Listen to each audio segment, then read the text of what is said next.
It's the 7-Minute Drill, a fast-paced and fun conversation about common orthopedic topics and solutions with Dr. John Urse.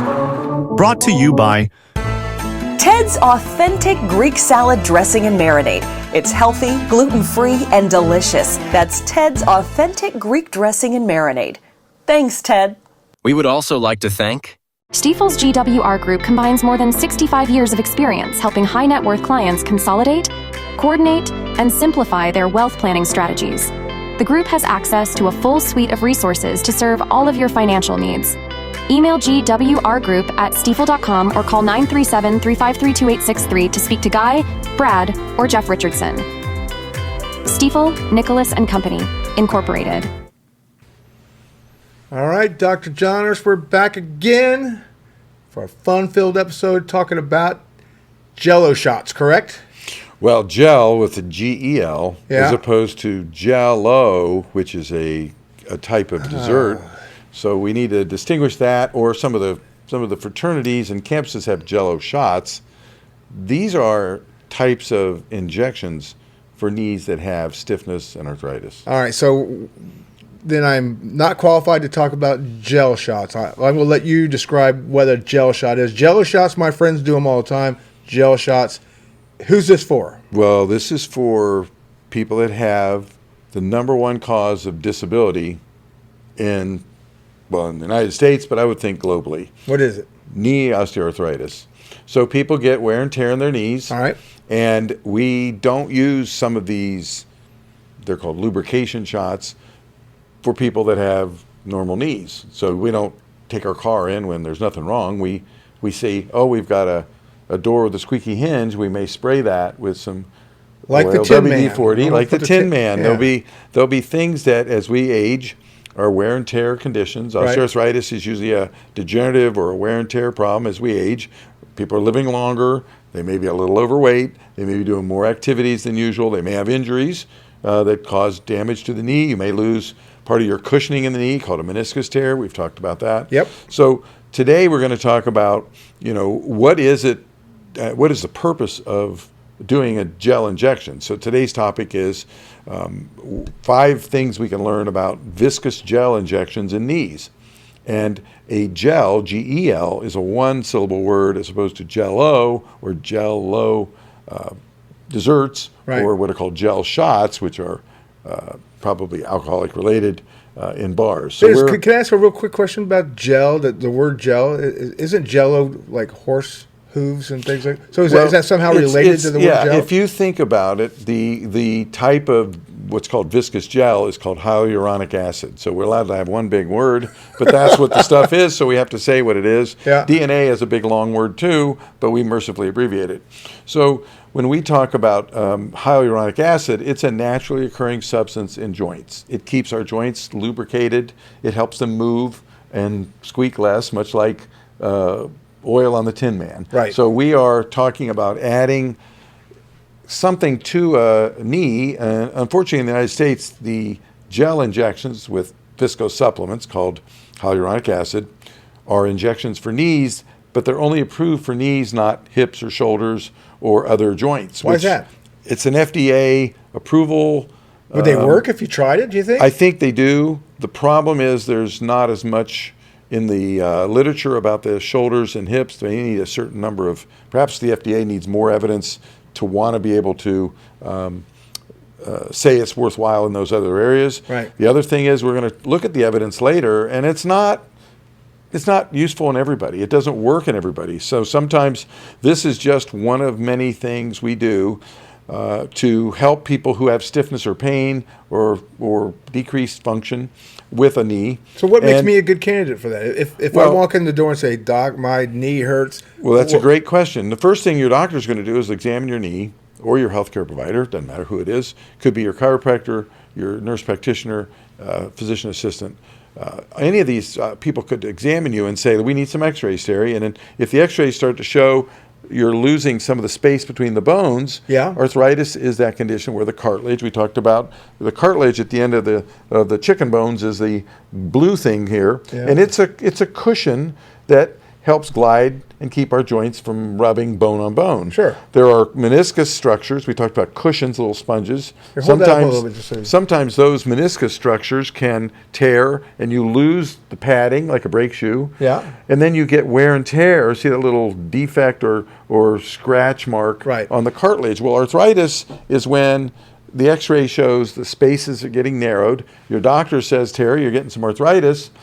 Well, then what can I do about it? Well, we're not going to replace everybody's knee joint, right? So we've talked about knee replacements. That's the last thing we would do after trying a lot of different things to be able to walk or enjoy your life because of a bad knee. So gel's one of them. Absolutely. So we talk about, when I see my patients, I say you can have an eventual cure for a lousy x-ray and a poorly functioning Which is a knee. replacement. And we can say, how bad is your knee? And I can't walk, I can't sleep, I can't get out of a car, I'm going to jump off a cliff. Well, that's a pretty bad knee. Right. Maybe we shouldn't mess with, Band-Aid cures. But if it's a new problem and you said, gee, I just didn't know I had arthritis, well, as we get arthritis and wear and tear in the joint, we lose some of that hyaluronic acid or the natural fluid. So one of the options is control your problem. Don't cure it with a knee replacement. Let's control it. How do we do that? Injections. We've talked about cortisone. Cortisone is fast acting, Yeah. but maybe not long lasting. Cortisone is a steroid, right? Cortisone is a steroid. It's probably the most common thing that's done. There are side effects of cortisone in diabetics. It raises your blood sugar. Yep. These are all needle injections into a joint. So this is done by a healthcare professional. These aren't done in your garage, hopefully. You have to do them with sterile conditions. You don't want to introduce an infection. But you're talking about injections as one form of non-surgical treatment. Right. Those injections can be cortisone, which is a steroid, fast-acting, maybe months of relief. Yeah. Definitely if you have I always tell people you have to walk down an aisle in a wedding next week and don't want to limp. Yeah. A cortisone shot's going to get you there. Your favorite quarterback might be able to play better with a shot in the locker room before the game. Right. And that definitely happens. And then these are called gel injections, a different kind of injection with a viscous substance. And it's a series of shots. Sometimes it's one, but it's usually 3 or 5. And it's an individual injection each week for a few weeks. And that actually lubricates and fills the joint with this hyaluronic acid, which What's it is the feel gel. like if you had to feel it between your fingers? Does it feel the same? It's just a thicker liquid. Does the needle have to be bigger because of that? Slightly bigger. It can't be the smallest one because the thing won't squeeze Do you through numb it. the knee before you go and do that? We use a cold spray, and then there are some little injections in the skin you can use to numb the skin. Yeah. It's not unlike getting blood drawn. When you get your blood count drawn from a lab, it's a pin stick, and that's Okay. what I tell people. It's not the worst thing on earth. Everybody asks, do these injections hurt? And the answer is, I don't feel a thing. And honestly, we try to numb it in the skin with cold spray and distract the patient something. Yeah. But it's usually not too bad. The shots that hurt, honestly, are the ones in your heel for painful heel problems. Yeah. Because your skin is thick, or your palm, where you have little trigger fingers. We talked about those. Yeah. But knee injections are pretty common. They don't require special fluoroscopy or imaging. Some people choose to do them with an ultrasound to precisely place the needle in the joint. The needle's pretty easy to put in a knee.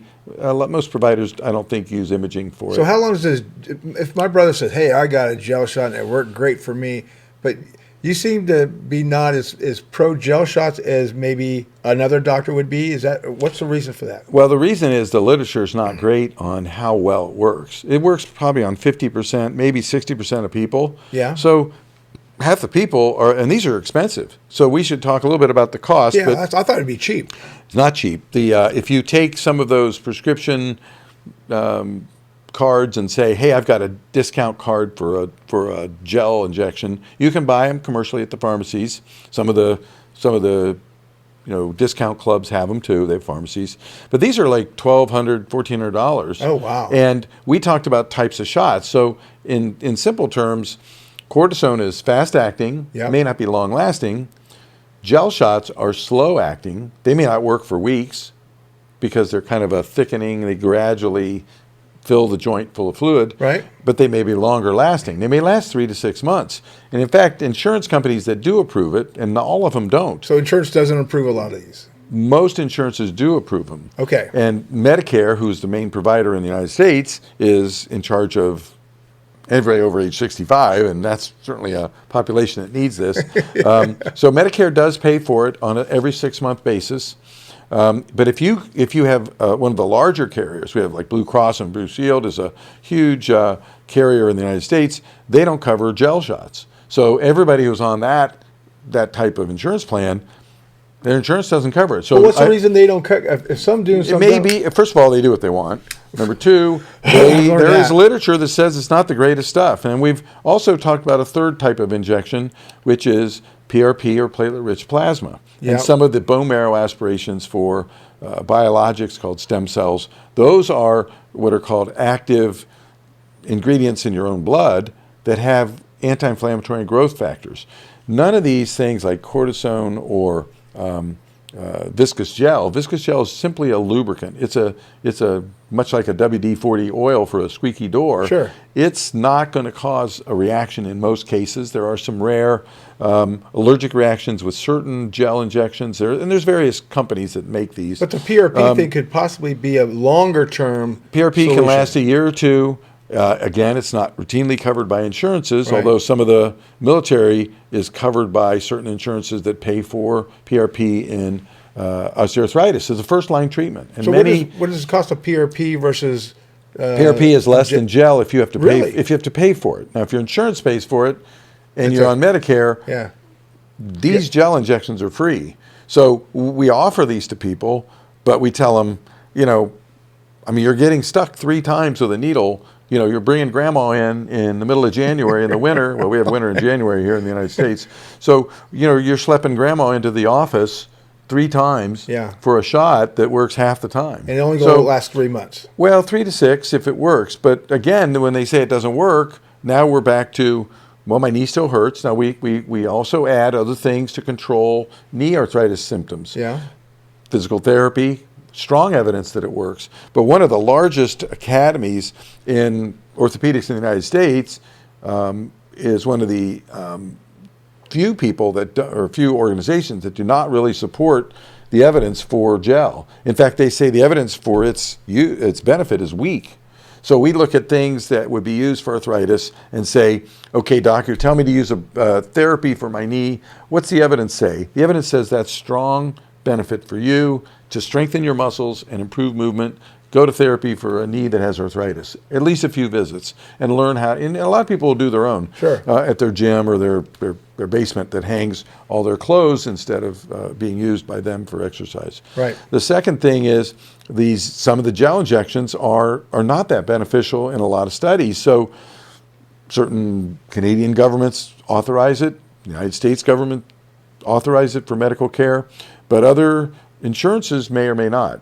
That's up to you to talk to your healthcare provider about, is this an option my insurance covers, or would I go out and get my own over at one of the pharmacies and pay $1,400? My argument would be, let me draw some blood from your arm, get some platelets, PRP. Yeah. That's going to cost you less than what you're going to go get that doesn't even work very well half the time. And my thing's going to last 4 times longer, and it's your blood with growth factors that I think are much better. And my prediction, without knowing the future like anybody else, is that PRP will become a more standardized first-line treatment for knee arthritis than gel someday. Is there such thing as doing all 3 or both at the same time? Can you do, or you got to just do one? Great question. Well, we never put steroids with anything else. Because that's covered. It's usually a first-line treatment in some cases if the provider and the patient agree, hey, I need to walk down the aisle at that wedding next week. Right. So a steroid injection is good. A steroid injection is bad if you're a diabetic because your blood sugar is going to go up. It's going to go way up. And up. then all of a sudden you feel lousy and you're in the emergency room because your sugar's through the roof. Yeah. And thanks a lot for the cortisone shot, doc. So you may say skip the cortisone. Yeah. Tell me more about other injection options. So that's why that little group of non-surgical treatments are controlling the problem. They may not be curing it, right?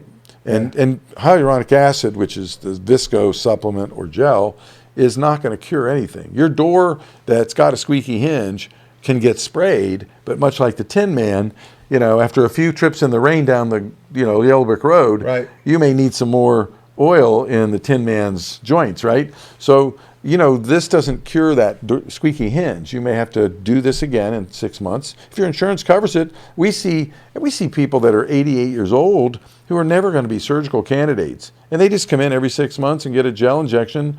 The insurance covers it, and they go on their way. Really? I would have thought they would not want to do that and just get well, fix first my of all, knee well, for sure. nobody wants to do surgery if they don't have to. Now, But some you people want to do surgery, don't you? I don't want to do anything a patient doesn't want. Your knee arthritis will never kill you. It'll disable you. We talked about the number one disability in the United States is knee osteoarthritis. Yeah. So as you get, and they think perhaps some of these gel injections may be better in the earlier to middle phases of arthritis, not so far down the road with the bone on bone. But either way, any form of arthritis that you document, insurances will then consider paying or not. So then we have to tell you, Terry, go home, try some therapy. Here's a knee brace. Here's a little insert for your shoe to balance your feet. You come back, and you may try some of the over-the-counter medications, some of the Tylenol for pain. That's safe. Yeah. We talked about some of the risks of Motrin and ibuprofen and Aleve, and we talked about some safe alternatives that are probably better for your kidneys and stomach. But other than that, I'm going to say, Terry, we have to call your insurance and waste a bunch of time getting approval for gel shots because they're expensive. And insurances want to make everything hard for me as a provider to give it to you, the patient who's already paying for the plan. Oh no, we've got criteria and you have to jump through hoops and send 3 letters. I have insurance denial letters I have pre-printed for some companies that deny every time I send it. And I go, send me a denial letter to that company saying how crappy their insurance is for not covering a standard thing that Medicare covers. I'm dealing with that right now. Yeah, so we are in the United States, hopefully our legislators are listening to my podcast. They are going to try to decrease the difficulty of pre-approval for procedures, tests, surgeries that make all of us waste time and don't get care. Yeah. Well, again, you look at who makes the laws. They do that in our country, in Washington, and who pays the lobbyists to talk to the politicians. It's a good old boy system or a good old girl system, but either way, until the laws change, companies do what they want until it affects patient care. And again, you're not affecting life or death here. This is just, Terry, if I need to get a test on you, like an MRI of your knee, I should submit that because your insurance requires it. Well, how much of a set of hoops they make me jump through with 3 of my office people now wasting their time on something I should just do because you need it. That's a frustrating thing. That would lower cost of healthcare if they could. And it absolutely frustrates all medical practices, not just orthopedics. So that's why there are initiatives in some states. Ohio, where I live, did not pass a bill that would have made it easier for offices who order proper testing to get like a 1-year gold card to order whatever you need that's appropriate, because we've looked at the things you order and they're appropriate. So if we go through one more thing on gel, because gel is still useful, we have to go through a couple things that we want people to think about. One is, the evidence supports that about 50 to 60% of people will get a benefit with certain gels.